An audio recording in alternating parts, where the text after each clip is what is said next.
Sylvia Fowles, 4-time Defensive Player of the Year, 2 times Finals MVP, played for the Minnesota Lynx, has Flip a has killer. retired.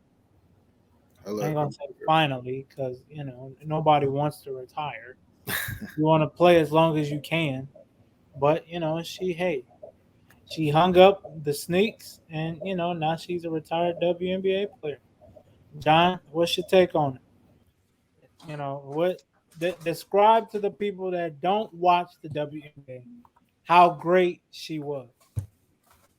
She was that character where like she was on a team that I'm not gonna say they weren't talented, but they weren't getting it done, and they ended up going to the finals.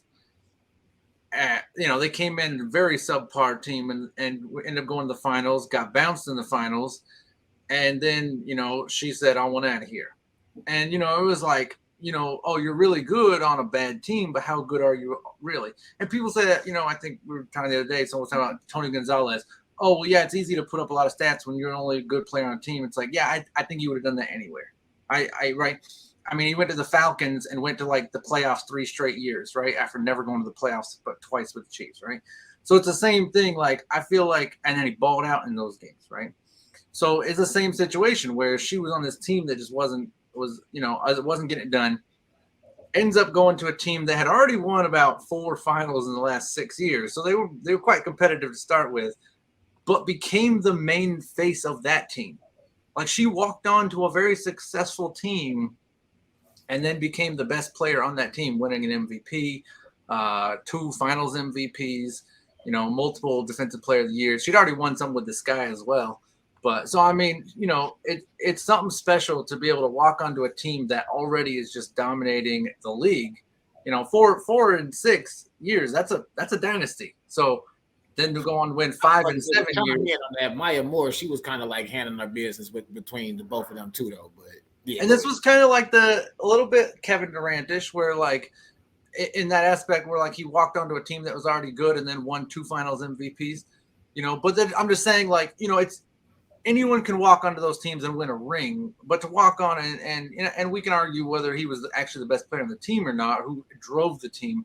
But whatever, she was that great where she could go on and still, with all these stars, be more dominant during stretches. And so yeah, man, she was great. Like she just was elected into not elected, but NFL does their NFL 100, NBA 75. WNBA just did their W25, and she made that list of the top 25 all time, put out by the WNBA. So not like some other rando like me put it out. Like the WNBA said she is one of our top 25 players all time. So it's pretty cool. And yeah, so I mean, just have her walk away like this, with all her accolades, it's pretty cool.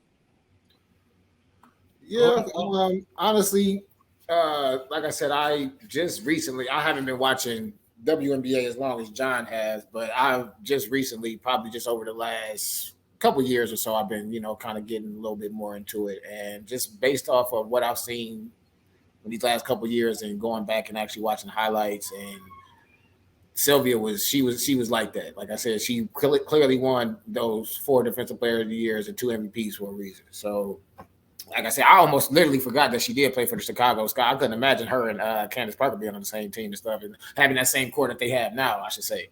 That would have been cool, man. If she could have come back, like, because she was actually part. I know Candace from Chicago, but she was part of the team, for a long time. But I know there was bad blood there, so that's fine. Right. So I mean, just like I said, I know that, like John was saying, it was she started with this guy and ended up going to the Minnesota Lynx and pairing up with Maya Moore, and like he said, she ended up taking over the team with with the 2 years that she won MVP. So like I said, she was pretty much, her whole mentality, she was saying, is she wanted to just do defense and rebound, because I think she's like 3rd on the defensive rebound, or she might be all-time leader if I'm not mistaken. But that's pretty much what I'm pretty much saying. She just pretty much based her game on just rebounding and defense, and I like that. You know what I'm saying? Because that's pretty much what I feel like my game used to be like. It was defense and rebounding. Now it's just more probably just shooting and I'll catch y'all a little defense here and there, but but yeah, like I said, I mean, to go out, you know, in her last game like that, to still be able to fight for a playoff chance, even though she lost, you know what I'm saying, but to still have that opportunity to go to the playoffs in your final year, you know, just like John was saying, she didn't have, you know, all the correct pieces to go that far this year, but I just say it was a hell of a journey for her this year. I think she ended her last game. It was like 10 and 12 and 1 assist. So, I mean, it's not much, but I mean, hey, she did what she did best, and that was rebound the ball in her last game. So, at the end of the day, she's going to go down as probably, like John said, one of the top 25 players in WNBA league history, I should say. And I, you know, hope for the best for her afterlife, you know, after basketball, I should say, with, you know, dealing with the mortuaries and being around all the, you know, dead folks all the time. So, I mean, one of the coolest things too is she retired with the highest shooting percentage of all time by almost 4%. It was 69.9 or something like that, right? No, 59.9. But yeah, it's almost 4% higher than the next closest person. So like, you know, but even this year she shot 62%. So yeah, I mean, I think that's an underrated stat, like shooting percentage. Like I know with shooters it's a big deal, but with bigs, you know, you look at some bigs and they're shooting, you know, 52%, and it's like, oh, 52, that's good, right? But then you got guys like Dwight Howard who are shooting 62%. Guys like Drummond or Hassan Whiteside, 69%, sometimes 70% from these guys.